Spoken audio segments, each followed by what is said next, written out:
Hello, in this video we're going to be looking at angles in parallel lines. So the objective here is to calculate missing angles using corresponding angles, alternate angles and co-interior angles. So parallel lines are two lines that never meet. So when we have parallel lines, they're usually indicated with an arrow like so. And the first rule we have when we have parallel lines is that corresponding angles are equal. Corresponding angles take the shape of an F. So if we see an F and there's parallel lines, then we know that the angles created are equal. So this angle here is the same as this angle here. And similarly, this angle here is the same as this angle here.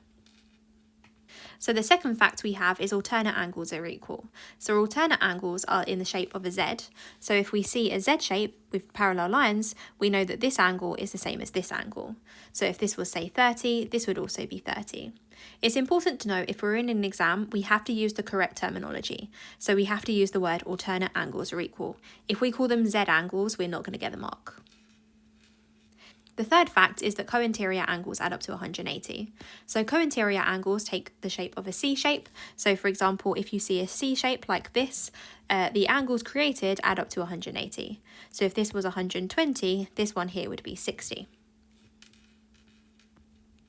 So here's an example. We need to find the size of the angle marked X. So in this case, what we can see is a backwards F shape over here. So this angle must be the same as this angle. So we're going to say that X equals 72 because corresponding angles are equal. Here's another example. We need to find the size of the angle marked X. So in this example, you can see a Z shape over here. So because it's a Z shape, we have that this angle is the same as this angle. So X is going to be 125. And the reason for this is because alternate angles are equal. Here's another example. We need to find the size of the angle marked X. So in this case, you can see a C shape over here. So that means that this angle and this angle add up to 180. So to work out what X is, we're going to do 180 take away 138. And if we work that out, we end up with 42 degrees. So the answer to this question is X is equal to 42 degrees.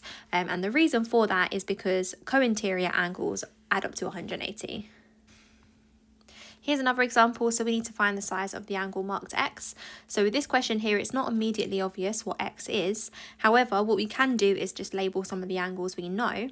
So for example, I could say this angle here is 70 degrees because angles on a straight line adds up to 180. So 180 take away 110 is 70.